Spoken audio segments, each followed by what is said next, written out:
I mean, is Cooper Rush worth 2.5 points? I would hope Quinn Ewers put up a decent stat line against Arizona State. If he didn't, we have a real problem. You can say the same thing about Creighton. Okay, they had the one good game against Kansas at home.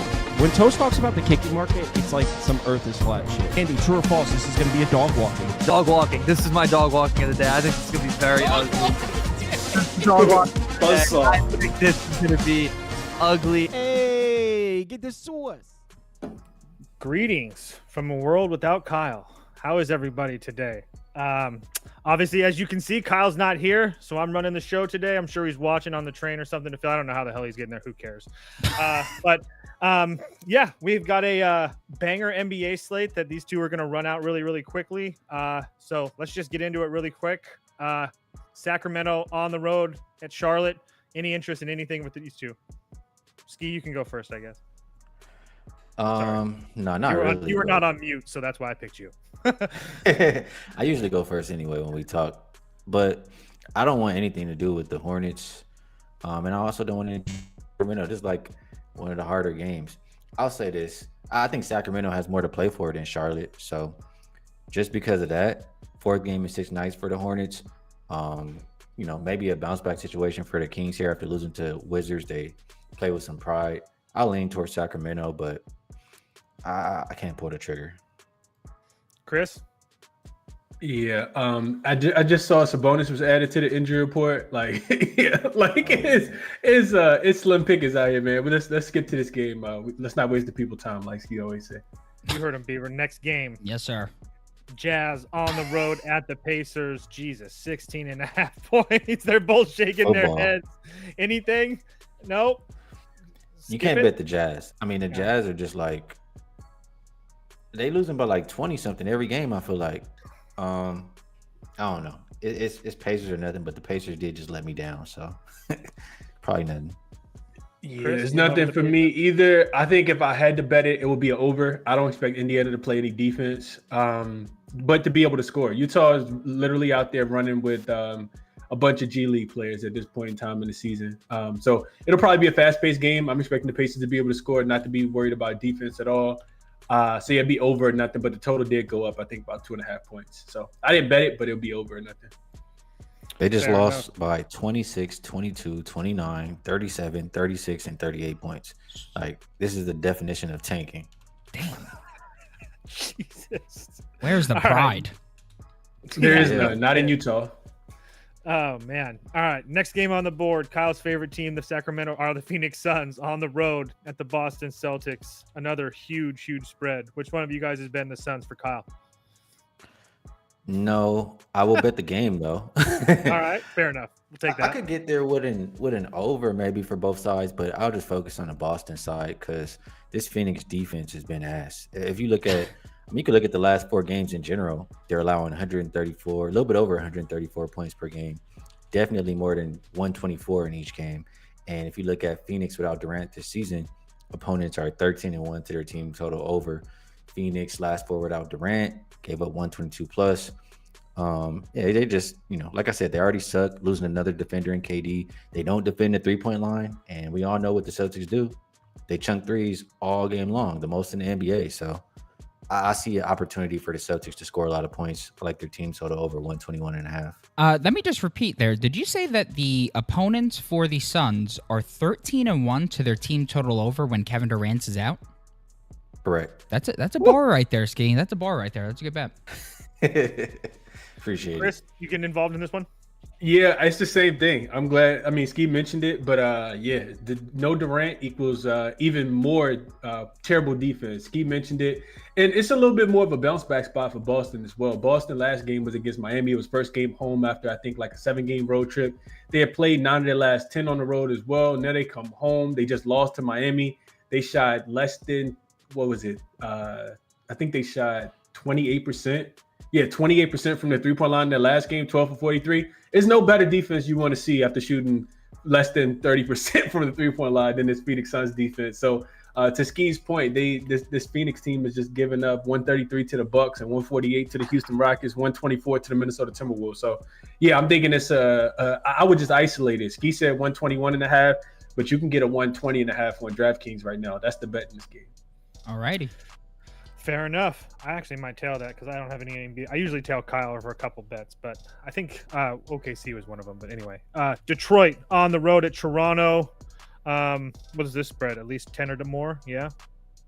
Anybody playing Detroit? This is an 11-point spread. And let me just read a Kyle comment real quick. 14.5, way too many. Gotta look Phoenix here. I was gonna say. I just wanted to Jesus. bet Boston just because I have a feeling that Kyle's gonna figure out some way to say that the Suns have value, and there it is. So That V word will get you in trouble, man. Sometimes it'll get you in trouble. that S word, as in Suns, will get Kyle in trouble. He gets him in trouble about 3 times a week. I don't think there's any value on the Suns right now. I just personally don't. But anyway, Pistons and Toronto. I got to know Cage status. I mean, I can't go laying 10 points with the Pistons if Cage not playing. I would be able to sleep at night if I lose that bet. I feel like Toronto's been playing pretty well. Toronto's definitely been sharing the ball good. Like they've had a few, or I didn't watch the last game they just played, but before that, like they had a couple games in a row, like 30 plus assists each game. I like when teams are playing like that. It makes me think that maybe, I would go the opposite direction for the total. But again, I would want Cade in there. So it dropped from 231.5 to 227. If Cade can play, I'd probably go the other way over. Chris? Yeah, this was one where I did kind of consider back in Detroit. The number has gotten a little too big. I think this was 9.5 last night. I do think a couple of the guys are going to be out for the Raptors today. Outside of that, Detroit has went on this road trip and they played some really good teams. They've been getting smoked as well. They lost to Cleveland, lost to Minnesota, lost to OKC, all top 3, top 4 teams in the in the playoff standings for their respective conferences. So they need a win in the worst possible way. They haven't been covering the number, and you get a Toronto team on the second leg of a back-to-back, third game in 4 and fourth game in 6 nights. So I think it is an advantageous matchup, but to Ski's point, I'm not laying this many points either without Cade. So with Cade being questionable, my bet is questionable as well. But I do think they did the right side. All right. Fair enough. I guess we're just have to find out when Cade plays, I guess. Oh, hey, at least we got a game here. It's like 2-possession game with Chicago and Portland. I mean, at least that's something. At least it's somewhat competitive, it seems like. Any interest in this one? Well, the Bulls, I feel like they've been winning some games. Like they did get blown out once recently, but they've been winning too. And I don't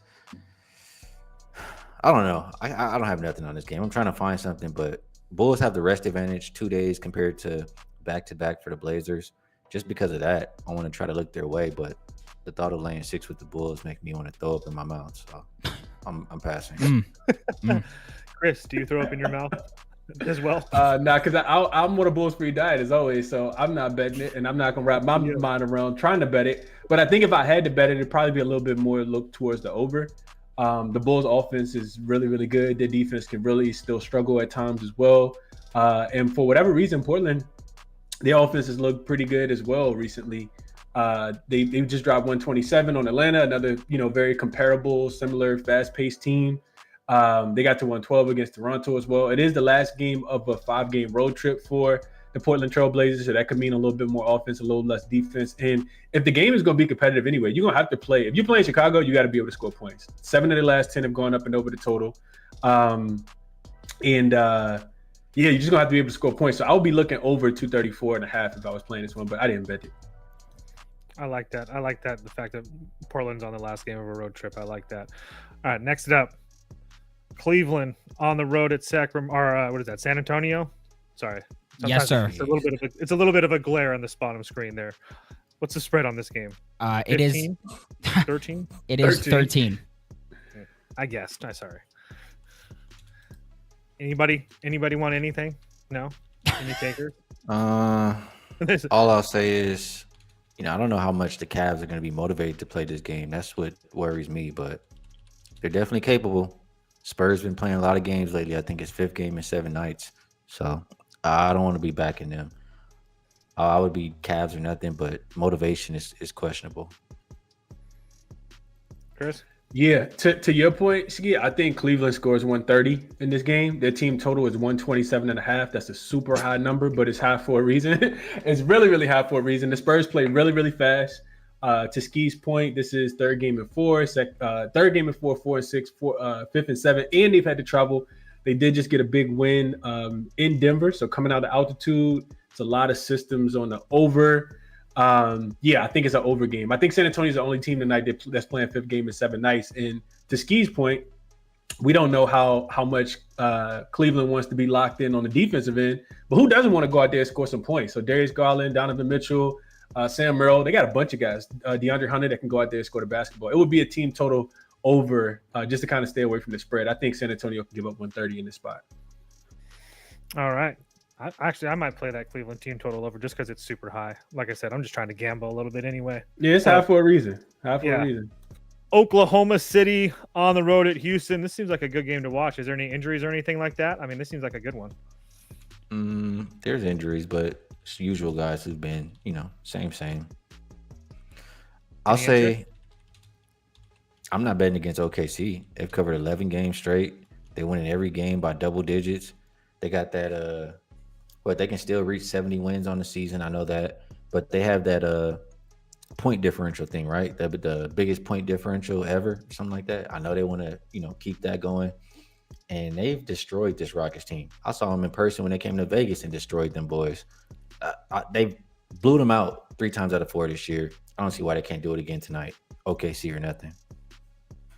Chris, anything? Yep, exactly what Ski just said, man. Just not betting against these boys right now. I had OKC minus. They were playing Detroit. I got an early number. I think it was 12.5, 13. They were winning by 7 with 2 minutes left and just turned the water off on Detroit. Detroit didn't score another bucket and they ended up winning the game by 19 points. And I was thinking to myself, like, man, I got to bet OKC more often. I didn't know it was like that over here. So, I mean, I know 6.5 is a big number, but on the road, like Ski said, I think when I was doing the math earlier in the week, they had won 9 games and 6 of them were by double digits. I mean, just not a reason to look away from them right now. And I mean, they may get up for this game in Houston because I think the last time they were in Houston, they actually lost the game early this season. Fred VanVleet went off for a 30-burger in that game. So I think that they're locked in. Also knowing that Houston is the second best team, so wanting to separate themselves, even though the margin, the standings have already separated themselves as far as games back. But yeah, I think they probably want to send a message like, oh, this is the second best team in the Western Conference. Watch what we do to them. So, yeah, it will be OKC. I didn't get to it yet, but yeah, OKC minus the 6 is what I'd be looking at this one. Oh, yeah. Let's do it. Also, to the comments, I'm not trying to rush through the NBA. I can't add anything. And most of these games are crap anyway. I mean, I can't. There's not much to add right now. Yeah, me and Steve trying to rush through them. We're trying to rush through them for you. We're trying to rush through them for you, Toast. No, I'm good. I got all day. I'm just saying, I'm not trying to personally trust that just to talk about Major League Baseball. I promise you. I think there's a lot of undeserved flack coming at Toast right now, and I'll tell you what, I don't appreciate it. I don't appreciate it either. Yeah. So you know what? It's all good though. Why don't you guys get up here and try to host? Exactly. Anywho, in all seriousness, this one seems like at least a decent game as far as the spread wise. I mean, at least as a pick 'em with Denver and I mean, at least I mean that's the way I'm only looking at it right now. I mean, everything else is 16, 14. So, any interest in Denver? Is Jokic playing everything? It's a lot of question marks, and that's what we got to deal with the NBA right now. It's an important game. I feel like for both. I would think everybody should play. Like Jokic just got a night off, right? A lot of these guys got a night off after that double overtime game. So you look at the standings. Warriors are 3rd, Lakers are 4th, Warriors are 5th. Warriors and Nuggets are separated by 1.5 games.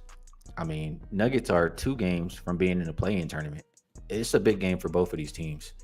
The Nuggets, I want to look their way because they've owned the Warriors. I know they've won at least 5 in a row.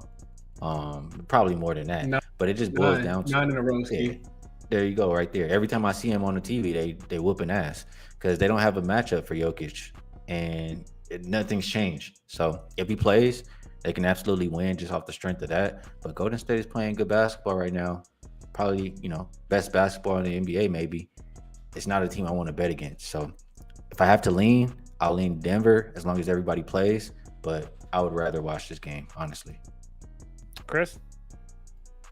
I hate to agree with Ski, but this is one I'd definitely rather watch as well. And definitely not one that I would want to make a play on this earlier in the day because we could see, potential rest for these guys. But to what Ski was just saying, right? Denver is crazy. They're in third right now. So if the season was to end right now, they would have home court advantage and play against Memphis in the first round with home court advantage. But if they lose 2 games in a row, they could be in a play-in tournament. So I do think for everything that Ski just mentioned, they probably will play their guys. They all just got the whole starting lineup except Russell Westbrook, which I'm not sure if Westbrook will start or not. He probably could end up coming back off the bench, rested in the second leg of that back-to-back the other day they lost to the San Antonio Spurs. So back-to-back losses for Denver, kind of going the wrong way after I think they were in second place and were in front of Houston. So now the pressure is kind of on. You got the Lakers, the Memphis and Golden State all kind of creeping up right behind them.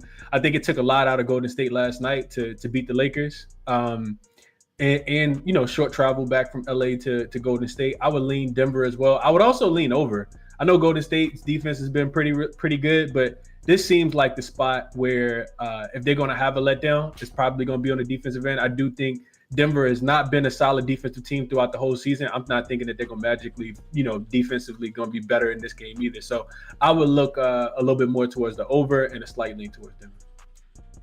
Did Kyle lose the belt to you yesterday, Ski? Absolutely. That's probably why he's not here for real. That's what I'm saying. What was the bet on yesterday, Ski? The Heat and the Grizzlies. Oh, okay. Yep. Everything's starting to make sense now. Now it's all starting to become a little bit more clear. So, all right, Dallas on the road at Los Angeles. Tell me about it. Any reason to bet this game? 15? Nah. I mean, I can't talk you into bet laying 15 with the Lakers. I think not the Lakers, the Clippers and the Mavs. Oh, my bad. Clippers and Mavs. So many double-digit spreads, you just get them mixed up. That's a fact. I just say Clippers do play better at home, but with the Mavericks getting healthier, like I really believe that they can be good defensively. You really need Anthony Davis out there. You want PJ out there, and they should both be playing. So yeah, both of those guys. I would try to bet on their defense. Maybe like a Clippers team total under, something like that. I get that, Clippers been really strong at home, playing well, but it's just my belief in Dallas defense. Fair enough. Chris? Another one. I agree with Ski. Ski said team total under. I would honestly be looking to take the points here. I think it's 11. 11 is too much. Like I'm starting to become a believer in Dallas because of what Anthony Davis can do, and you definitely want him out there. But for the Clippers, I know that they just played at home and beat the Pelicans, but it's also first leg of back-to-back. They play this team again tomorrow, and also fourth game in 6 nights. So I don't know. I don't think they cover this one. I think it goes. I ain't gonna say down to the wire, but I think the Mavs can keep it within the number, especially off of like a couple of really good wins. Mavs has won I think 4 of their last 5 with Anthony. They've only lost 1 game with Anthony Davis in, I think, and that was the game against the Brooklyn Nets where they I thought just kind of overlooked them because they had Leonard on deck the next night. So it'd be Dallas plus the 11 or 10 and a half. From the Warriors. I don't even know who they played, but the Warriors game, the Nuggets. Yeah, sorry about that. Loving these hoops these days. I repeat, Steph and Jimmy just came up questionable for this back-to-back versus Denver. Steph and Jimmy have come up questionable for this back-to-back versus Denver. Thank you, free sauce. Thank you, free sauce. And Gary Payton as well. And real quick, to your point, I just want to say this real quick. Like a lot of people are looking for picks on these games when they tune into these shows. And it's not like, I know Ski, has this saying where he's like, it's a shoot type of game, type of day where like, you kind of got everything kind of lined up and it's in the sight. And it's not that you're hesitant to make bets. Yeah. It's more that like you got to deal with this BS all the time. It's really, really difficult when you want to bet on the games. You want to get ahead of the lines. You want to have some CLV in your pocket, and then you got to worry about stuff like this because your bet will go, just drive very, very quickly. So Hopefully people understand that and, can understand why me and Ski are leaning the ways that we're leaning versus making the actual plays. Oh, you don't got to tell me. I quit the sport 3 weeks ago. I know you know. I'm the living testament. It was more so for the audience. No, absolutely. I completely agree with you. I mean, I beef with Adam Silver. I think the sport is heinous, but absolutely. I completely understand your point of view. Yeah. I'm not gonna lie. I think since Adam Silver's came around, NBA started to do like this a little bit. I'm not gonna lie. On to the final game of the night. Pelicans at Lakers. What are we doing, folks? It's an absolute banger. It's a 14-point spread. Yo, because the Lakers are gonna win by 30, dog. It's all good. Wrap it up. I'm not 0. Sorry. Chris, tell me why I shouldn't bet the Lakers. I can't, man. I think if everybody plays, I think that they can win this game by 15 points. I know that the Pelicans have been scrappy, even without Zion. They don't have CJ. I think Jordan Hawkins is out. Their games have been going under as well. I did lose a Clippers team total over bet because the Clippers somehow scored 22 points against this Pelicans team. Just not sure how motivated the Lakers are going to be on the second leg of the back-to-back. I know that they'll win the game. Not sure if they cover, but I do think, like you said, I think this one could get out of hand for sure. If everybody plays, maybe even a look just towards the Lakers team total to go up and over. Feels like they should be able to score a will against this Pelicans defense. All right. Well, that's it. We got through it. We made it. I appreciate you guys letting me hang in here with you. Ski, do you want to tell everybody where we can find your stuff? Yeah, everything, whatever I do, whatever platform, you can just search Ski Profit and it should pop up. Appreciate y'all having me. Toast, you'll let them know where to get those first 5 plus a halves, right? Yep, I got you, dog. I'll tell every single one of them, brother. I'll put your name. I got a list of people I'm taking this for. I'll put your name right here for you. I got you. Chris. Yeah, over on YouTube at Crispy Cap at 2 P's 2 N's. I do a morning show called Wake That Ass Up. It's like, nah, just kidding. Called the Crispy Cap show.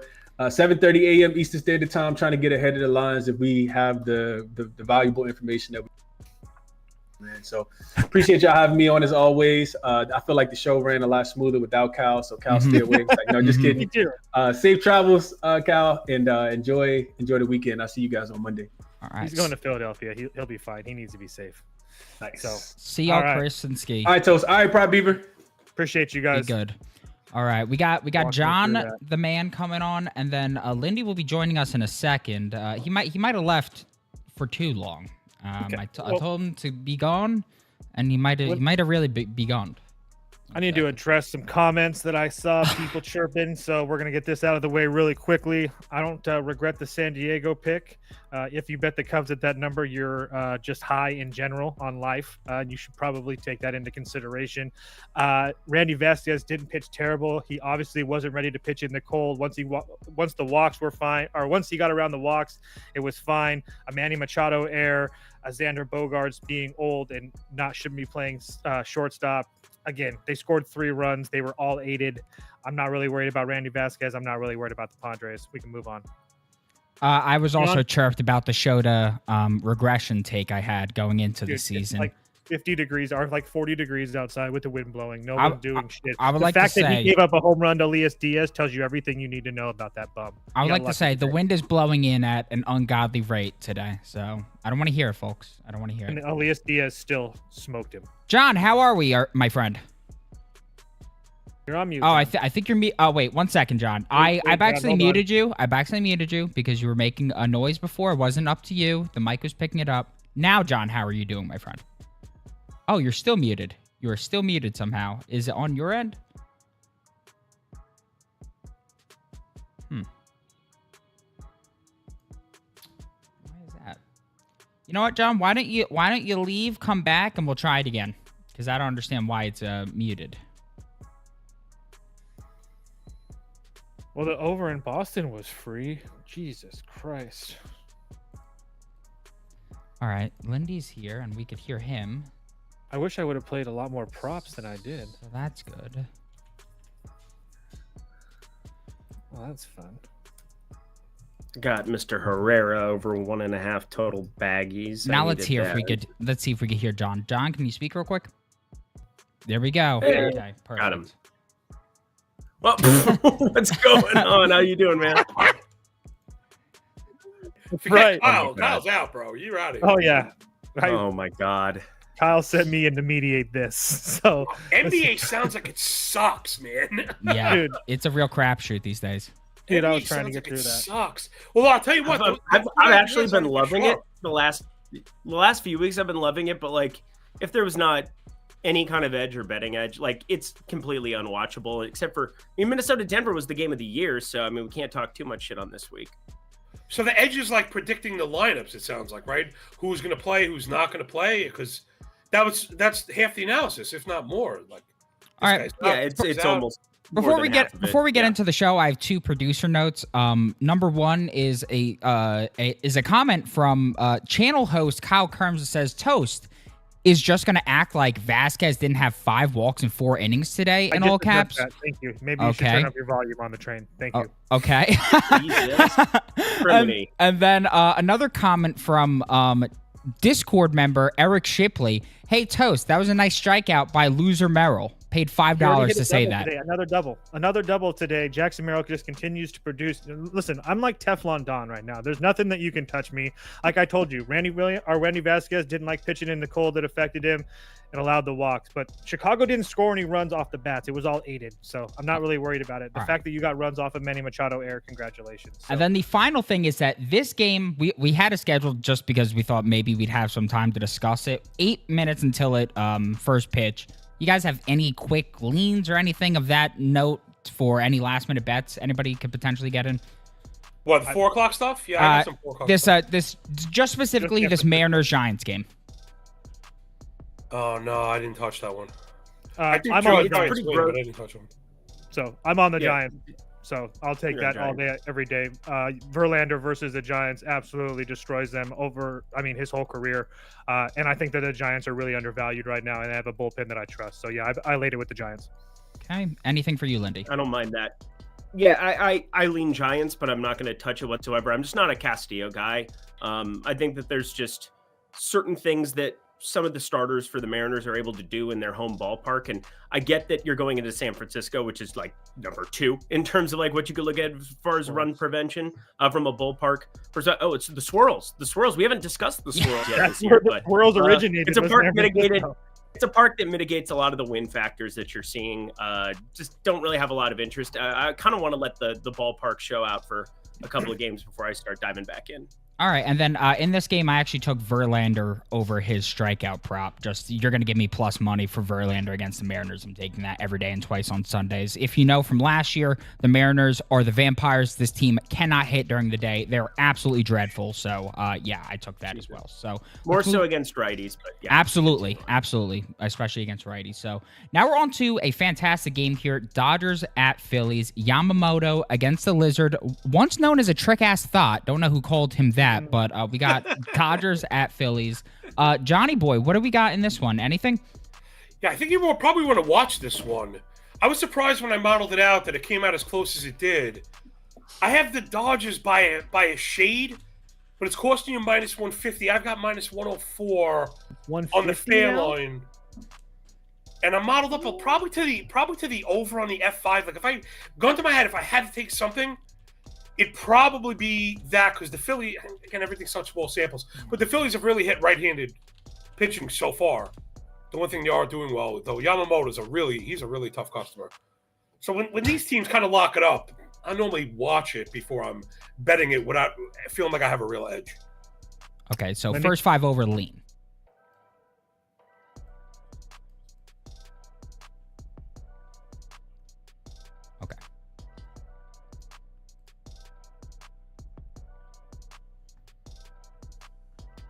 I prefer actually the full game period to play on Thursday, and you get Alvarado, who ended up getting spent up.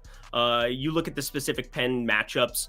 I'm not really freaked out by any other lefty outside of Alvarado, and considering he just had to work a ton yesterday, I think that is a leg up. Why I do want to go to the full game Dodgers as opposed to just Alvarado, but I'm also on Tommy Edman, a guy who just continues to rake against lefties here. I got him to hit a bomb. So Tommy Edman, one of my write-ups here from the home run department for today. I feel pretty confident overall with the Dodgers too. I mean, there's not a lot you can say. I know Toast and I have kind of been on the same wavelength, right? I thought the Dodgers and Padres were the best two teams in baseball, and that hasn't changed since the beginning of the season, considering neither of them have lost until today. Maybe the Dodgers do drop this one, but you give me this kind of a price, you get a pen that's been worked up a little bit here, especially, once again, Alvarado. I keep bringing him up, but I'm just kind of waiting for the other shoe to drop here with these Dodgers, because it feels a little too good to be true. But in terms of the home run for Tommy Edman, 608 expected slugging to start off the year. He's better from that right side. 471 ISO in a very limited sample size in the regular season last year. We, of course, saw the playoffs as well. And 2 barrels allowed right out the gate for Luzardo. Didn't have his best stuff, although the barrels didn't really result in anything there. Yeah, you don't I'm want on to do the that Dodgers. against the I think Dodgers. everybody We'll knows put it that way. already. I bet the Dodgers essentially every day. But I also really think that Yamamoto is one of the best pitchers in Major League Baseball. I don't know why some people give him grief or whatever you want to call it. I just don't get it. He's really, really good. He's also really, really good against lefty bats, and Philadelphia is going to have 5 lefty bats, including Schwarber, Harper, Kepler, Stott, Marsh, especially at the end of that lineup. So if they don't get anything production from guys like Trey Turner, maybe Alec Boehm or something like that, it could be a really long night for these Philly bats, I personally think, because the bottom of that lineup should be a lot of Ks and a lot of ground ball outs. So, and then on the other side, Luzardo, I get not really a huge fan of him either, but I do think that he's going to struggle against guys like Ohtani and Edman. I have Tommy Edman hits, runs, and RBIs at -135. So I'm not a home run god like Mr. Eric is, but yeah, I really like the matchup for Tommy Edman, especially in a small sample size, especially as a Dodger. He's absolutely slaughtered left-handed pitching. I think he's at like a 1.1 or better OPS versus left-handed pitching. A little bit of a smaller sample size, but still been very, very good from that side of the plate. So yeah, I'm all over the Dodgers. Dodgers money line, Dodgers -1.5. Did you just The not Dodger mention a bullpen? maximized on. Well, Lindy covered it. Lindy covered the bullpen. Well, so they're taxed as anything. I was watching it because I was sweating Colorado yesterday. Alvarado threw like 35 pitches yesterday and pitched the day before. There's no way he's pitching. Kirkering pitched. He threw an inning, right? It was a short one. I think it was 13 or 15 pitches. He might be available, but they're definitely taxed. So if this game is close and you could get a better live line than the -150 that's out there right now, I would like the Dodgers live line in the 5th or the 6th, because I think they outlast them. Even if the Jesus Lizard can keep the Phillies close, which I do think it'll be close. I don't think the Phillies can keep up over 9 with them. So a note about live line betting when it comes to MLB, if I'm ever going to do it, I'm going to tap into it in like the 2nd or 3rd inning when you get to the bottom half of the Phillies, because obviously when the inning changes over, you're going to get a better price on the Dodgers if it's 0-0 going into that 2nd, 3rd inning. But really identify weak spots within the lineups and try when it goes to the bottom half to then just assume, all right, he has a clean inning, Yoshi has a clean sheet here. You can generally get a little bit better value. Not something I tap into a lot, but it's definitely, if you're going to go that avenue, I like that way of attacking it. All righty. And then the only last thing I need to say, channel host and local muskrat, Kyle Kirms, wanted everybody to know that he will be at the game today, and he's on the Phillies money line. Don't know if that's relevant for anybody, but he really wanted everybody to know that. It's relevant so I can talk shit to him all night. Okay. Yeah, it is relevant in that sense. So if you want to talk shit to Kyle Kirms, make sure to reach out to him via DM and let him know you're on the opposite side. Let's go to the next ball game. D-backs at Nats. Yeah, one of you guys can take it away. I haven't made a bet on this game. I'm kind of curious to hear what your guys' thoughts are. Small home run play for me, Corbin Carroll. I think it's as straightforward as it gets. 645 expected slugging, 13.2 degree average launch angle. I'm not a Jake Irvin guy. And you work through his pitch mix. He's kind of the guy that, when you start breaking down velocity early on in the season, it's only 0.8 miles per hour down on the fastball, which isn't that concerning, but 2 miles per hour slower on his off speed and breaking stuff. And you go through the specific pitch mix that you have for Irvin going out here against Corbin Carroll. Corbin Carroll had over a 40% hard hit against four-seamers, sinkers, and changes in 2024. That is 92% of what you're getting from Jake Irvin's pitch mix. So for me, I think he's in a really, really good spot. Not the greatest hitting environment. Obviously, the wind's not blowing out like it was for that opening series, Nats, Phillies. So as far as ballpark dimensions go, as far as ballpark factors go, not as good as that series, but still going to be a plus situation for Carroll. John? I think the Diamondbacks win. It's a little bit rich. So I ended up on the Brandon Pfaadt strikeouts today. I got 6 Ks plus 115. I just saw recently. Right now, Nats are shaping up to be one of those teams you can attack with, strikeout pitchers pretty regularly. Start on the Nats side. I mean, this might be the worst strikeout team in the league. 31% as a team is the worst. But a 12.5 swing strike, 36 O swing, 83.5 zone contact. So it's everything, right? They swing and miss, they chase outside the zone, and they lose in the zone when challenged. And then you have Pfaadt. I'm going right now. I'm still using 24/2025. It's a little, I don't like those single game sets, but 19 KBB, 29 CSW, 33 ball, which is great. So you get command, you get control. He gets ahead, induces chases, and he wins in the zone also. So I think Pfaadt's being a little bit undersung here. I'm surprised. Maybe not that the line is 6. I'm surprised that the number is plus 115. Because we all know the books love to juice the hell out of these things. So I think Pfaadt gets 6 strikeouts pretty easy today against the Nats. Yeah, it's a pass for me. I feel like this is pretty short for a really, really good Arizona team and a pretty bad Washington Nationals team. On top of the fact that, Pfaadt does kind of struggle. If he's going to struggle, he's going to struggle with lefty bats. That's Abrams, Wood, Ruiz, Lowe, Garcia, Bell. They're going to load the box with lefty bats. So It's just not something I want to get into. Do I think that Arizona probably ends up winning with all their bats in the Washington bullpen? Yeah. But I don't want to pay to see it. So it'd be Washington or pass for me, actually. Okay. All right. I know that's disgusting. No, all good. On to the next ball game. We got Max Meyer, and then we got the Schwellenbach.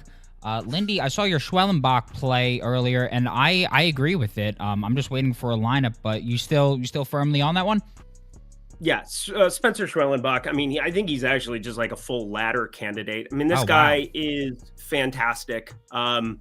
You didn't get the swing and miss against the Padres. You know who else isn't going to swing and miss against the Padres? The Padres. The Padres are very good at avoiding strikeouts, and I think they will be yet again this season. He went 6 full. You got the full allotment from him. This is just a bet in on talent and also just the ability that I do think Miami's lineup is going to be striking out a lot. I do want to see the construction of it. That was kind of the main reason I stayed away from the ladder. Talked about that a little bit last night.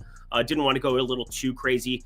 I think everybody understands the Marlins are going to be a good matchup for people going forward. I do want to get some of the baseline numbers on the strikeout guys, because guys like Graham Pauley, Matt Mervis, we don't have a lot of major league sample size on, but as we accumulated, I do think the Miami Marlins are going to be an above average strikeout matchup. And I think Schwellenbach is well above starting average quality. This guy is one of the better pitchers in baseball. One of the only bright spots, I think, of a pretty dim start to the season for the Braves. John, anything in this one? Yeah, if it was anybody besides my guy Schwelly, I probably would have been betting on the Marlins, because I think I'm like the high man in the industry on the Marlins right now. It's actually like the offense relative to what we've seen the past couple of years. Again, those guys that Lindy was talking about they're not good, but they're order of magnitude better than the shit that they were throwing out the last couple of years. That said, Schwellenbach is like a legit frontline starter on his way to becoming like an everyday, a household name, I should say. So I actually went to the strikeout well again on this one. And I'm not the biggest strikeout prop guy, but when I can get my, teeth sunk into some stats that also, and the price isn't crazy. So I saw minus 120, but the K prop prices kind of swing around a lot. So I actually like the Meyer K props. I'm going to keep, I don't know, strike while the iron is hot. What is the opposite of that when the iron is cold? The Braves right now are just, they're atrocious, and they look really bad doing it, in particular against right-handed hitting. Braves batting 167 with a 503 OPS. That's a 0.71 ISO. They have a 30% strikeout rate. 30% strikeout rate against righties. It's insane. 13 swing and strike, and they're losing in the zone, 81 zone contact. Myers, I think, this happens a lot, especially with young pitchers that are kind of highly touted and coming off an injury. People see last year's stats, and last year's stats for Myers is ugly. There's no denying it. But we know he's got skill. We know he's got the talent. He had a really great spring, and he looked really strong in his last outing. I think he had I think he got the 5Ks in the last one. So I think we're going to get to it again. I'm going to probably keep it simple and go Myers. I'll be honest. If they tie through 5, I'm going to be kicking myself because I think I saw plus 130 on the run line, and like I said, I like Meyer, and even if you're just lukewarm on the Marlins offense, that price is insane. But I can't mess with Trelli. That's my boy, so I'm gonna just stick with the Marlin case. Yeah, I kind of feel the same way. I just want nothing to do with the Braves right now at this price. Do I think that Trelli goes out there and deals? Absolutely. I think that he's probably one of the best pitchers in baseball that not everybody knows who he is yet, but they will find out very, very soon. The only guy that I would take a look at, but is Kyle Stowers for Miami. Strelli has struggled a little bit with lefty bats. Stowers is a rookie, or not a rookie, I'm sorry. Stowers is a lefty that has actually been pretty damn decent this year. Can score. I wanted his hits, runs, and RBIs, but it's only at a half, and that kind of tells me everything I need to know. So it's just an easy pass for me. I want nothing to do with this Braves team right now. Mm-hmm. All right. Especially at minus 250. On to Baltimore against KC. We got Kramer and we got Lugo here. Very even matchup in terms of the price. Minus 105, minus 115. Lindy, what are we thinking here? Yeah, I jumped on plus money Baltimore yesterday. Plus 102 it was. Me too. A little bit for me. I like getting Gunnar Henderson back into the construction of this lineup. He's expected back in it. Do we have that lineup out? I still don't have it uploaded in my sheet. So I think we're still waiting on it, but I assume Gunnar Henderson came out. He's leading off. Yeah, he's leading off. Leading off, good. Okay, because I just kind of was under the assumption that we'd be getting him back into the mix today. And I'm not like a huge Dean Kramer guy. I'm curious to get your guys' thoughts on Seth Lugo because I've never had a great feel for him specifically. But when you're getting plus money on a Baltimore lineup that just is going to bring an onslaught of lefties to the plate, now getting Gunnar Henderson back in, it's a pretty gross game environment. But I trust Baltimore's bullpen. I still think they're a top 5 pen in baseball. And it's kind of this rare spot. I've been betting a lot more first fives if you've been following my stuff or tailing anything throughout the first week of the season. And it's weird because I'm on 2 just outright money lines purely because of pen disparity. I don't think Kansas City's pen is can hold a candle really to Baltimore's. You get into like these cold game environments, these frigid spots right off the bat, you lower the variance of the game. I just trust Baltimore to win some of those close matchups. And so for me, it's a spot where I think Baltimore's lineup got a little bit better.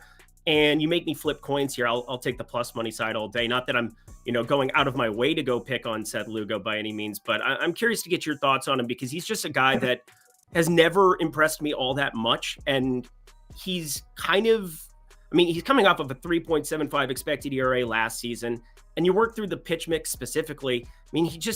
He had unbelievable stuff last year, and it came from nowhere. I don't think it's repeatable, but again, it's just a Baltimore lineup and bullpen that I just trust a lot more. Toast, real quick, sorry to do this. Just leave and come back real quick. There's an audio problem. I could post in the meantime. I'm sure you'll be back in 2 seconds. You can stay gone if you want, Toast. That's fine. You could also do that.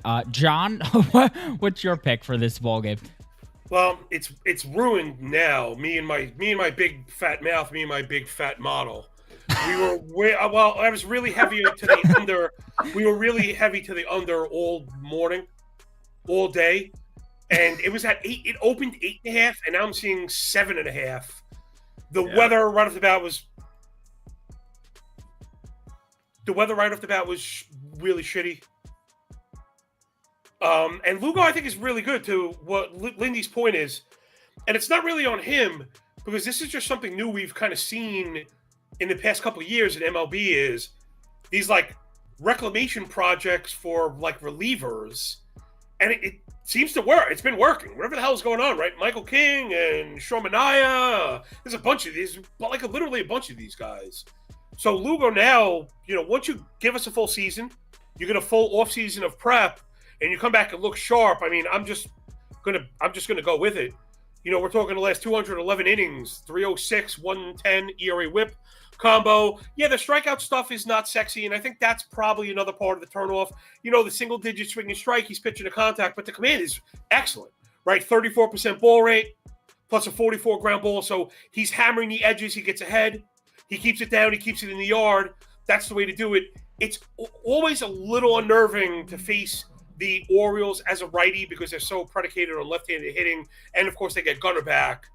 But I just couldn't force the model anymore. Like I said, I was firmly we were firmly under 8.5, but now I'm right on that 7.5. I'm right there. I'm at like 7.7 on the model. So I'm probably just leaving this one. Alone. I thought I liked KC out of the box, but man, that Baltimore offense is really good. They're probably the best right-hand hitting team in the league, if not top 3. And then, of course, like Lindy's saying, you get a piece like Gunnar back. He's the man, and he's been raking, right? So it's not even like, oh, right, we don't know what we're going to see. He was just mashing dongs all week. So, like, he's going to come back peak power, I think. So I'm probably off it. I wish I would have gone under the 8.5. Makes sense. All right, so we'll move on to the next game, which is going to be Tampa versus Texas. Did you guys mention that Lugo struggles really mightily with lefty bats? Oh, yeah. I was going to say Toast. Did you want to talk about your Orioles pick? Okay. As long as Lindy brought that up, and Kramer pretty decent against righty bats, and the lefty bats that Kansas City plugs in, like Melendez, Isabel, Biggio, all pretty bad. So I just wanted to put that in there. But yeah. Just want to shit on some bats. Okay, cool. Just a little bit. Yeah. All right. And as far as Lugo's concerned, I think he benefited a lot from San Diego, and I think that he came in and had a really good year last year, but I don't think he's going to show that. I mean, the previous years, it was the innings pitch were pretty low, so I just don't really trust him. Okay. Yeah, it's funny. He's so wildly efficient. He's got to be on the shortest list of pitchers. Last year, he averaged 18.5 outs per game. That's like as high as it goes. He might actually lead the league. He was amazing. Again, last year was so hard to get your pulse, like your finger on the pulse of exactly what was going on, because for me, I think stuff wins out over any long term. Like I think it's going to be more predictable when you can miss bats. 21.2% whiff percentage. He's not doing that. Right. He's not going to I think it's going to be a very interesting case study on Seth Lugo. For me, it just had more to do with Gunnar. I expected to be back, plus money Baltimore. Pretty much everything else felt Baltimore kind of in line with it. If I can just get a couple off Seth Lugo, that would be useful. Yeah, he's got to hammer the lower third. And the problem is if you miss against Baltimore, they punish you, which is why I'm off this. Like I said, I would be going Kansas City, but it's pretty much to your point also. You're relying so heavily on his ability to command the lower third that I'm not willing to go there. And the Kansas City offense a little bit underwhelming right now. I'm not really sold. I like a few of the individual pieces. I'm a fantasy geek at heart, but I'm a little underwhelmed until they start hitting. I was going to say like hitting a little bit until they start hitting at all. Yeah, I hear you. It's probably Baltimore or nothing. All righty, so on to Tampa and Texas. What are we thinking this one, fellas? Lindy first. Oh, me first, straight off the bat. I have absolutely nothing for this. Okay. So it's just Arlington. I didn't even see, because in my notes I was just checking like the roof situation. It's supposed to be raining in the area, so I bet it's closed. But I can't really figure anything here in Arlington that I want to do at the moment. Tampa Bay was pretty nice. It was nice to be in a new ballpark and be early to the party on Steinbrenner Field in a lot of different ways. Brandon Lau, I do expect that power to be coming back for him as well. Not a huge fan of anything in this game. Nothing's modeling out all that well for me. Male, not somebody that I really believe in. Zach Littell, unbelievable debut this year, but it's such a loud sample size, still 15 batted ball events in it. I'm going to sit, wait, and wish and hear what these guys have to say. John? Yeah, I think I actually bet this one. I took the Tampa Bay first 5. It's you get to be non-committal. Because if you're tied, this one's on the money line, not in the run line total. So yell at me, but I did get plus money, and this one just kind of stunk to me. I feel like the books are really the books, right? They give us pieces of information with their lines, and they're really, really, really relying on some kind of bounce back, because what we've seen so far, like the Rangers ain't it. We know Molly at points has been really effective on a per inning basis, right? That said. Last year, it was a very small sample, but he was trash. But what were the problems, right? What were the problems with Molly? And it was all control based. He didn't get ahead of anybody. He had a 38% ball rate, 12% walk, didn't induce any chases because those pitches on the edges of the zone were really not convincing. Then he comes out his last time out, and he couldn't find the zone at all. He walked 4. He caught an early hook. Now, normally the saving grace would be Texas offense. Right now, Texas offense swirling the toilet. They're batting 192 as a team, 256 OBP. That's a 584 OPS. Now, while they haven't struck out, that's fine. Littell's not really a strikeout guy. They're not walking. They're chasing. They're putting the ball on the ground. They're not hitting it hard. They have a 260 team WOBA. I mean, I get it's small sample stuff, but they haven't shown us anything. So this one, the price was just a little bit off to me. And the flip side, no, the Rays offense is humming right now, man. You know, again, you're just kind of striking while the iron is hot. We only need, I used to call it on my show, I call it a race to 15 innings. But the Rays are killing right-handed pitcher right now. They're batting 308, 817 team OPS, maybe the best disciplinary basket in the league, 16K to 11 walk, top 5 swing and strike rate, 37 hard hit, 146 WRC plus against righties. Like I said, I just didn't really see it. It's not like you're wrong about Littell. He is kind of milquetoast. He could be a little bit boring. But the command's good, and he looked good enough last time, and I think we have the offensive edge. So if we're getting plus money, where I think I have a 2-phase edge in a 5-inning, bet, I'm going to take it all the time. I'm personally on Texas here. Let's go. I played Texas money line. I will give you that the offense hasn't looked great. No question about that. But I don't think a lot of people are going to look great against Garrett Crochet. I don't think a lot of people are going to look good against Hunter Green. Tanner Houck is serviceable. Brady Singer. I mean, my sweet. All right, prince, now you lost me. My sweet prince just came out there and shoved Just to shove it in everybody's face that we didn't believe. There he comes out there, just goes 7 innings, 1-run baseball, maybe scoreless. I don't remember. But regardless, I do think that Texas has faced some formidable starting pitching, but that's not my point. My point is that they're also winning a lot of games, low-scoring games. That means that's a bullpen that's starting to pitch really well here. So I just feel like if Molly can't figure it out and he walks another 4 or 5 guys, like, so be it. But I also feel like the Rangers are a favorite here for a reason. I know that Littell is clearly a better starting pitcher at this point right now than Molly. And obviously Tampa Bay's been playing really well, but against who? Pittsburgh and Colorado? Like, what are we going to do? Like, we're going to take all that into consideration and give all these numbers out against right-handed pitching when they're facing guys like Malinsky and stuff like that. It's just, for me, like, I just have to see it. So if they can come in here and play in the bright lights of Texas, maybe I'll start looking at Tampa Bay a different way. But as far as I'm concerned, Tampa Bay's lucky to have 4 wins. They could easily be 500 or under 500 if the ball bounces a couple different ways. And maybe this game's completely priced differently. So yeah, I'm on Texas at a short price. I do think Tampa's going to be a tough team to adjust for. Just in the early going of the season with the new ballpark, every home game is just going to be 85, 90 degrees with humidity, and it's going to play smaller. It's going to be a much more advantageous spot. So, like, using previous year data, and then there's guys who had unbelievable springs, Caminero and Dominican. Like, there's just so many bats that I really like, that I already liked, that are now getting the bump from Tropicana to Steinbrenner. So I think doing some of the cross analysis for Tampa is almost like foolish to start off. I think you have to let it run out. And I think using their road numbers is going to be a lot more effective and indicative of who they are going forward than anything that they have going at home. So if you're trying to model stuff out yourself, if you're trying to build stuff out the way that Legacy, myself, that Toast are doing, like, I do think you really want to be careful with Tampa Bay going forward, because otherwise you're going to bet them a lot. But I do think this is a spot where I do lean their side for sure. They're like a feast or famine team for me. Like, if you're getting on base and they're getting power from like Morel and Danny Jansen, like, they're going to put up a lot of runs. But if those guys start to struggle, I think it's going to be a lot of empty calories as far as when I'm getting on Zip and Steamer aren't really high on them in for like year-long output. I mean, it's weird. Like, Brandon Lowood, he's incredible. I think Caminero, I'm high on. I think the power could be really fun for him. Like, I really like him. Yandy's always been a contact guy. Doesn't strike out. I think he's perfect at the top of this lineup. Tampa Bay just constantly does things smarter than other people. Exactly. That's why it's to be competitive in an AL East on a barrel. A budget. They basically have champagne taste on a beer budget. It's incredible. So I don't know what else to say, but I do think this is going to be a team that I'm going to have some opinions about. I just don't know what they are yet. Alrighty. Fair enough. On to the penultimate game here. We've got Nicky Martz, one of Toe's boys, whether he'll admit it or not, on the road at Milwaukee, facing off against elite arm strikeout king Tyler Alexander. What do you guys have to say? Oh my God.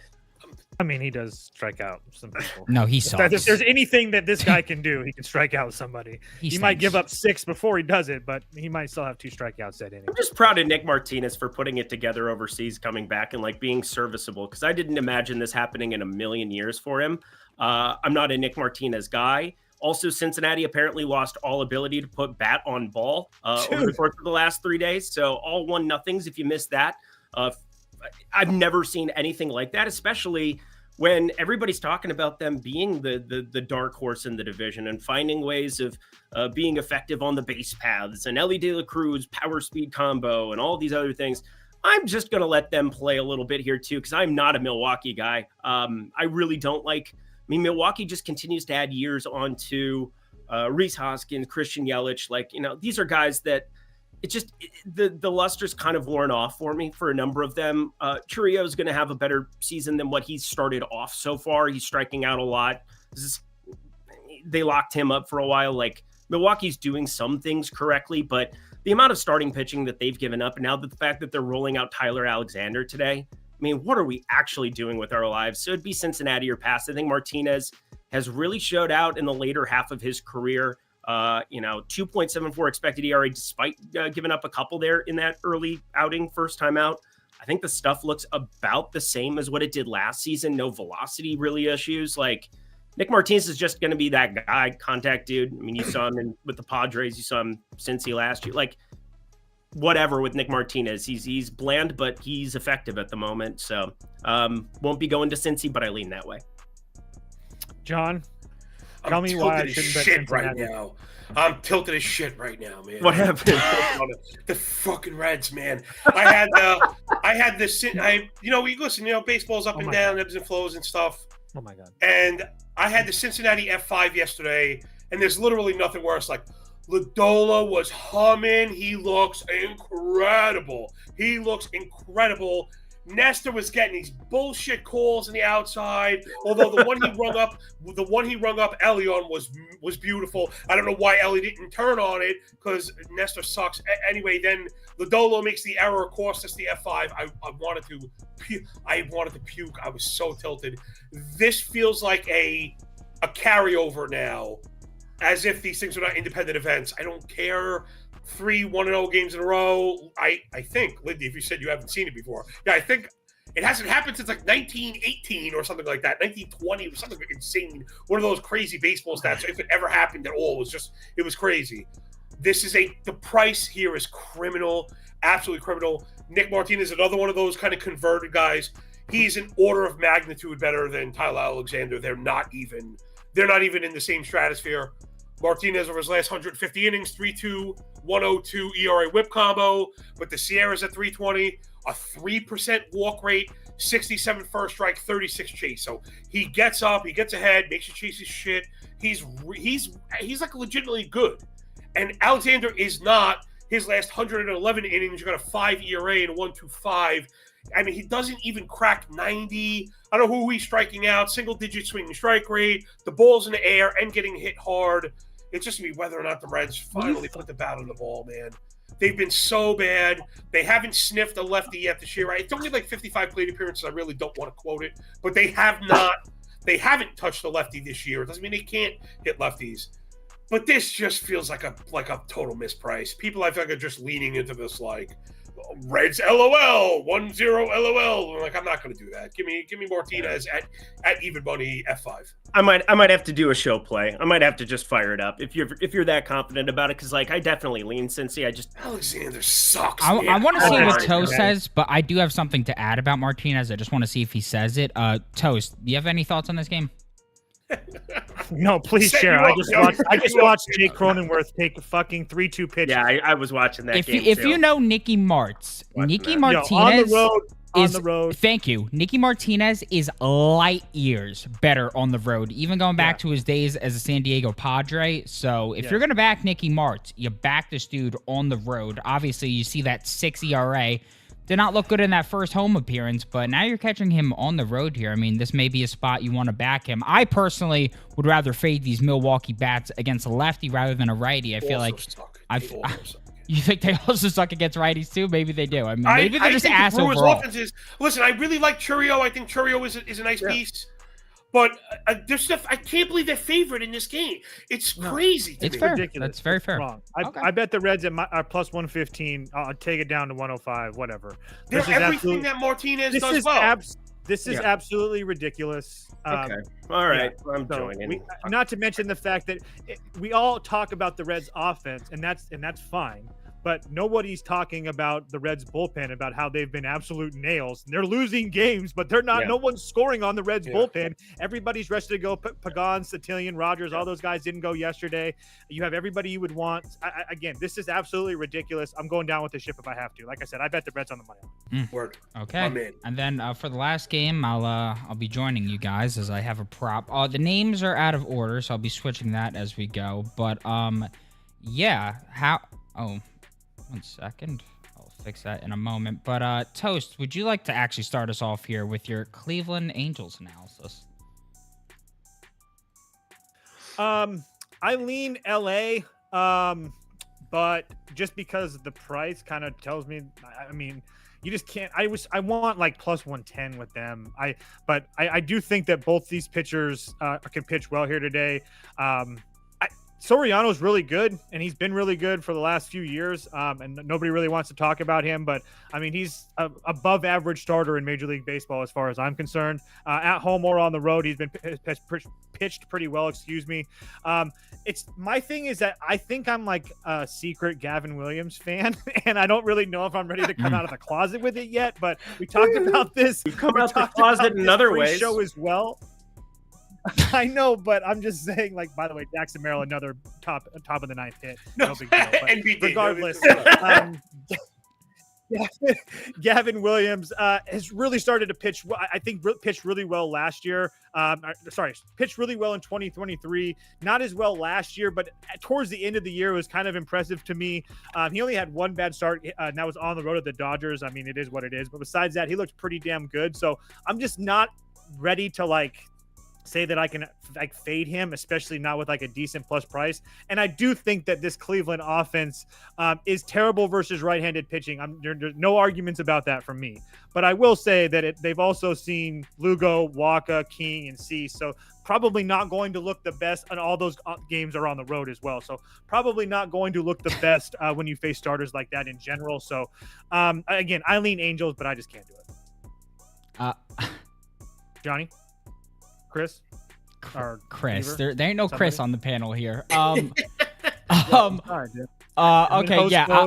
I'll give my pick really quickly. I took Jose Soriano over 4.5 Ks. I actually lost some CLV on this. I put 1.5 units on this one last night. I really liked it. I got it minus 130, went down to minus 115.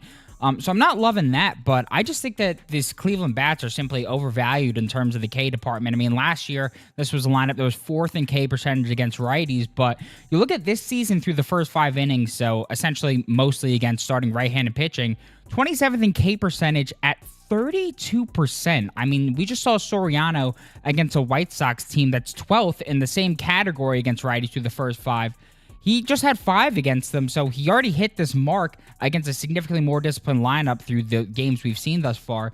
And we saw Soriano face his Guardians team at home last year when they were rolling in terms of discipline. He had 8 Ks against them. This one has 5 massive K targets in terms of the lineup they're rolling out there. I mean, we got Manzardo, Thomas, Jones, Naylor, and Arias. Those guys all have a 26-plus K percentage against righties over the last 3 seasons. And with just 51 pitches thrown, Soriano's hitting 70% of starts overall and 6 to 7 home starts with 63-plus pitches going back to last season. Another thing that I really like here, if you look and do some line reading, his earned runs line is at just 1.5 here. That shows a lot of confidence from the books in my mind that they think he's going to deal. His earned runs line, if it was at 2.5, would have been juiced heavily to that under. If we look at games where Soriano has 2 or less earned runs allowed, guy's gone over his last 11 to 13. So I threw big on it. We just saw Cease and King combined for 18 Ks against this Guardians lineup their last 2 games. So Yeah, I'm rolling with Soriano. Probably one of my favorite up-and-coming pitchers in the game right now. Year 2 as a starter, I think he shows up and does some great things. Velocity was down last game in his first start, but I don't think that's really anything to worry about. We saw all spring his velocity was actually up, and he looked dominant, so I think he's going to show out here. I've always liked Soriano, so you can easily talk me into that. Toast and I have talked a lot about him in the past.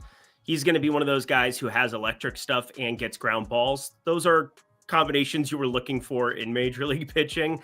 You also look at Cleveland. These are not your Cleveland Guardians of the past. They're going to strike out a lot more this year with guys like Manzardo and such in the lineup. 25% K rate against righty pitching. Through 132 at-bats this season, just a 76 WRC plus and a 113 ISO. There's wind blowing out to start this game, but within 30 minutes of first pitch, it's going to be Marine Layer coming in with basically no wind blowing out. I think this is a really good spot to back Soriano, and I don't really want to go out of my way to pick on Gavin Williams either. Again, 7.5 seems like a low number in a ballpark that's played up for lefty power over the course of the last few years with 2 righties on the mound, but no Shohei Ohtani over there on the other side for the Angels, I think is probably going to mute some of the results that we've seen there. Obviously, there's park factor, you can adjust for it there. And I look at this Angels lineup as, textbook Angels stuff. Soler on the like fourth quarter of his career. Logan O'Hoppe is definitely the guy you look at in this lineup. I have a Joe Adell problem in life. Fortunately, dude, that's my wife's favorite player. Are you fucking with me right now? I love Joe Adell so much, dude. I've been talking about Joe Adell for like 5 years. Me for Joe Here's the Adell, thing: is that he struck out a ton once upon a time, and then it just got so overhyped and overblown. And he would go to AAA and just massacre people. Yeah. Just massacre. Speed, power, everything you would want. And the Angels just treated him abhorrently. Like, the Angels gave him the worst treatment for any, like, potential star player. I swear to God, on any other team in baseball, he gets called up at the beginning of the year. He's batting 8th and 9th. He figures it out. And the Angels just routinely screwed this guy up, and I will never forgive them for it because I do think he's got that kind of bat power speed. He's incredible, and he's not the brightest tool in the shed. Sometimes makes some boneheaded decisions on a baseball field. We've all seen it. We know what I'm talking about if you watch the games. Joe Adell does Joe Adell things. He'll steal when he's not told. Like he does these things, but he's so hyper talented. Wanted to go on that rant too. I hope he does nothing today. I hope nobody does anything today. Flat zeros across the board. That would be lovely. I did not know that you loved Joe Adell too. We used to go to AAA games, and my wife loves him. Great ass, everything. My wife absolutely loves him. Joe Adell. I'm just saying. We're just being weird. honest. You guys look very similar, so I can see what. Yeah. Exactly right. I know, right? So, John, what are your thoughts on this one? Well, you wouldn't even believe it because I'm usually too ashamed to admit it, but Joe Adell is probably my most drafted best ball player this entire season. I'm a big best ball guy because I can't handle. Listen, as much as I love fantasy, it's too much work. So I like to do my fantasy in best ball, similar to football. That way you don't have to work on it and stuff. And I was every bit nodding along with all the Adell love. Man, the raw skills are just fucking ridiculous. When he went down, I was like, of course, he probably would have done us a favor if he would have stayed down. But anyway, let me be a little disagreeable because it's that kind of show. I don't share the Jose Soriano love. I don't share the Soriano love. Now, the problem again, I don't want to be too definitive on a small sample of one game, but it's the same kind of track record. So again, yes, you got 7 shutout innings, and everyone's over the moon for this guy. However, the CSW was still only at 27, so the cold strikes are not getting over. The ball rate was 37, also, which is worse than average. The first strike rate was at 56, so he's falling behind. The O swing was at 23, so he's not inducing chases. The zone contact was at 91, so everyone's touching everything. Now, you have to give him the credit. He is an absolute ground ball machine. I'll give him that. That said, the 3 legs of the pitching luck stool, right, are left on base, BABIP, homer to fly ball. He had 100 left on base, a 125 BABIP, and a 0 homer to fly ball. I'm not really seeing this ace breakout. Now, all that said, I think the real point is what Lindy and Toast were saying about the Guardians team. Toast, me, and Kyle were talking about it. This is not the Guardians team that you'd be afraid to go try and go over K props on anymore. You nailed it, Lindy. You nailed it. To think that you're going to swap Josh Naylor, who has an elite plate approach. Say what you want about fat ball players. I happen to like fat people. I know one very close. His approach is elite. He doesn't fucking chase. He works counts. He makes a ton of contact. He makes a ton of good contact. Manzardo is the total opposite of that. It's similar to like the Astros. This has been the running theme with Toast and I when we've been hanging out is to think you're going to pull off like Kyle Tucker, replace him with the Temu version in Isaac Paredes is just not the same. It's not, you can't do that. And guys that have approach do what I'm saying. In this age of babying, pitchers where 100 pitches is a full workload, a guy that gets up and takes 7 pitches, that's 7% of the workload, even assuming 100 pitches, which most guys are not getting to. So even though I am a little cold on Soriano, I want to get that out there, I can't back the Guardians offense, even though I like Gavin Williams. I actually bet his out prop because it was plus money at 15.5 outs. So there's a little bit there. The Angels have been very aggressive at the plate so far. And this is one time where we don't want a team that strikes out, right? If you're looking to go over out props, you want a team that has a high swing rate, which the Angels do. They don't strike out a lot and they don't walk a lot, which is exactly the Angels. So, I think Gavin Williams got ahead of 75% of the hitters he faced his last time out. They said he's going to go a little bit deeper. I think he threw 75 pitches. So even if we're going to get to like 85, 87, I don't think we're going to get to 100, but let's say we get to 87, and he's aggressive in the zone against an aggressive team, that number's plus 125. So that was my play, was Gavin Williams to 16 outs at plus 125. But as far as the game goes, I probably would too. I probably like the Angels. Okay. All I can say too is that as far as the Cleveland and their Ks, Nolan Jones is getting to that point with me where you're going to have to watch him closely because he looks terrible. I've watched their last 3 or 4 games and he looks terrible. Toast. I got one thing for you because you're my new bullpen whisperer. So, Lindy, something we talk about all the time, right? And I can hear from you the way you cap all the time. Bullpens and stuff, super sharp. It really, listen, it's funny how many people like totally ignore it, right? It's funny. No, it's like one of my favorite things. Part of my, hopefully. But now let me ask you guys. The Angels bullpen has been so disgracefully bad that I feel like if you like Soriano and you believe in them, I feel like the Angels are an F5 team right now. But I saw a couple of Angels money line out there on the interwebs today. Angels bullpen 7.11 ERA, but it's a 2 whip, 296 batting average.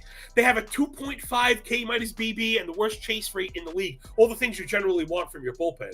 So they're making me a little nervous. Again, this isn't really pushing up against the Angels in favor of the Guardians. It's just that bullpen makes me so nervous that I'd rather go F5 and get my money and get out, even if I'm at a push.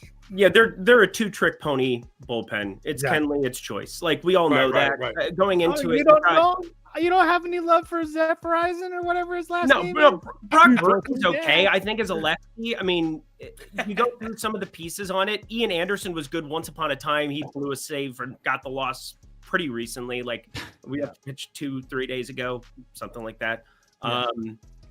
But yeah, the fact that Reed Detmers is in this bullpen tells me everything that I need to know. The Angels don't know what they're doing. They never have. They never will. They need to get rid of everybody. Why is Reed Detmers in the bullpen? Why?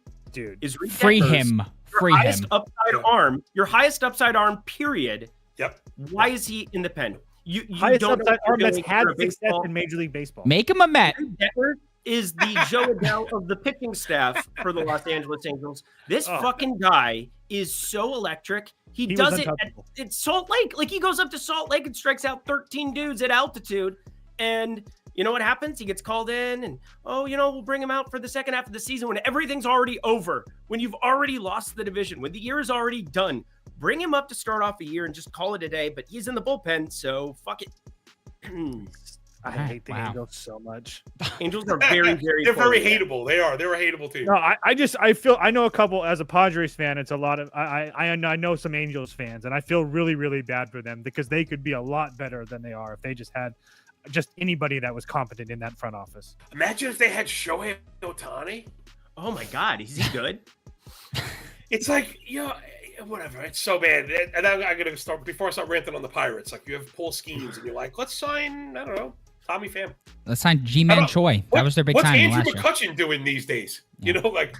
Getting Whatever. pinch hits on the Pirates. That's what he's Yeah, doing. yeah, no shit. But still, it's just an it's everyday malpractice. player for the Pirates, my friend. It's malpractice. Don't If you have lowball that. generational talent, you need to surround it, with winning pieces and not bail on it. It's like embarrassing. All right, so I mean, I could sit here and talk baseball all day, but I do gotta get some shopping done. So I'm gonna cut us off here. John, Lindy, thank you guys for coming on as always. Fantastic stuff.